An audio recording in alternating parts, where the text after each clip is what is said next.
Hey, what's up, fam? This is Pastor Aaron. Thankful to be here with you. As you can see, I have a new little setup. So I hope that it helps you hear better. And also, I'm going to be trying to put out some more podcasts and different things for the book and all the things that God is opening up for me. So I'm going to try this out. And I can just guarantee you that some of you are going to make fun of it.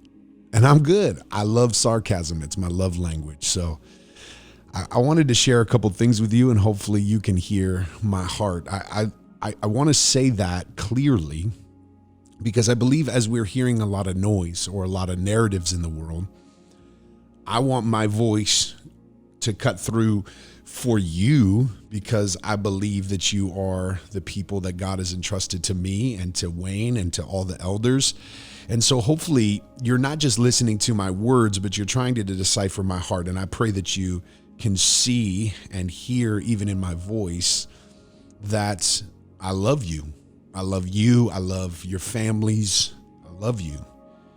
And I know that I am not going to communicate everything perfectly. That's just not going to happen. I also know that I see things through a lens that has been shaped by so many things. And what I really want, though, is I want you to know God. I want you to know Jesus. I want you to follow him and serve him with everything in you. And I'm trying to, with all that God's given to me, direct you towards him. So I want to say something that has been burning in my heart, especially while I've been gone on vacation, that I wanted to just share with you. I want you to be very familiar with the presence of God. I just think there are so many narratives spinning around in the world, so many stories that you're hearing.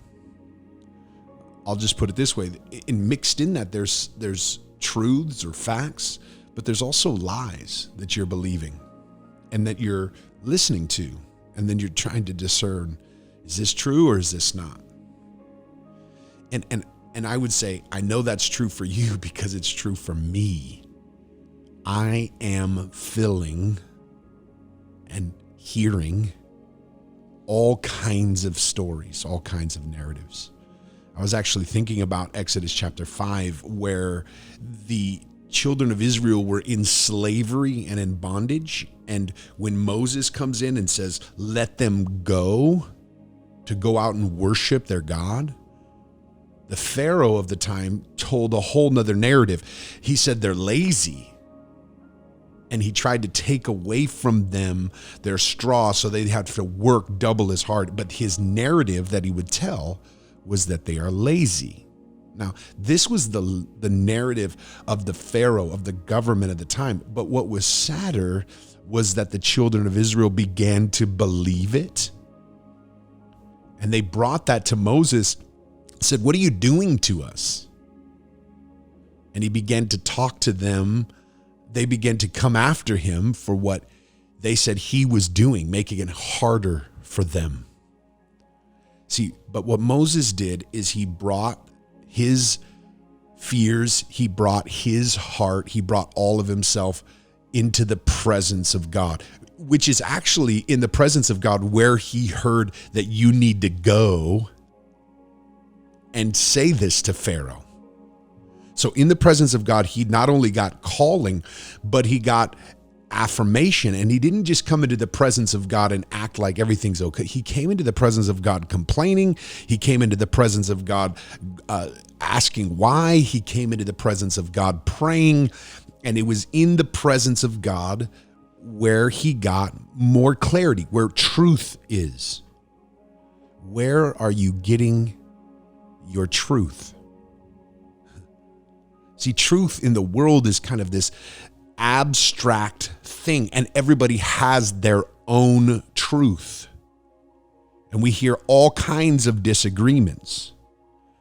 But in the Christian faith, truth is a person.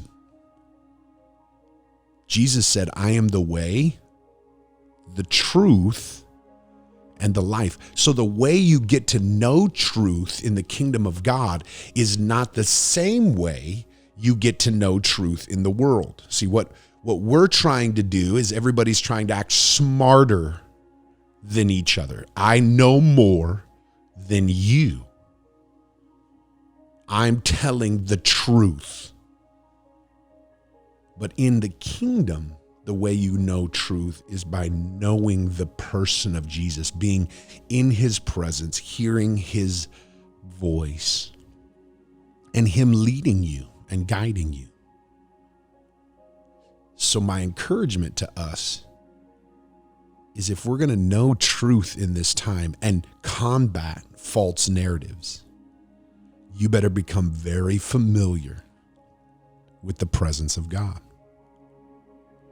Because in his presence is fullness of joy.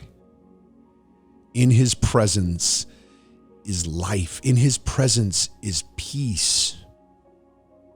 And you can bring all of yourself into his presence. You can bring false narratives. You can bring lies. You can bring all your emotions, all your heart. You can bring all your mind. You can bring it all into his presence, because in his presence, he will reveal to us, and he will lead us patiently, and he will guide us, and he will walk us through these times in life. In the same time, as I was meditating on Exodus, there is actually a passage in 1 Corinthians that I was simultaneously reading, and it talks about, in a church service, as you are coming in to a church service, that there shouldn't be chaos. There should be peace. There shouldn't be just a bunch of people out there kind of saying different things and prophesying and speaking in tongues. There should actually be a sense of order, because God is not a God of chaos, if you will. He's a God of peace. And so here's my encouragement to you. I know you and I, we are all hearing a bunch of things. And we are all wrestling with what's right, what's wrong, what should we do, what's true, what's lies, what's political, what's not political, what's the heart of the people who are saying it. There's so much coming at us. Get in the presence of God. Some of you struggle with me saying this because you're so unfamiliar with it. Because you think of it just like a feeling or an emotion. But make time in your life, make space amongst all this chaos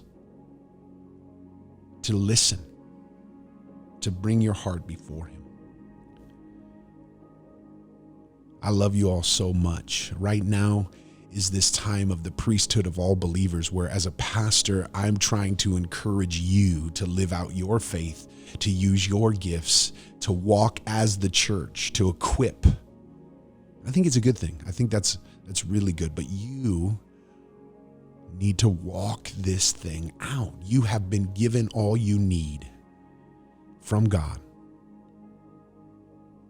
Familiarize yourself with the person of truth and stand upon this strong foundation. I love you all. Thankful for all that God is doing. I'll talk to you again soon.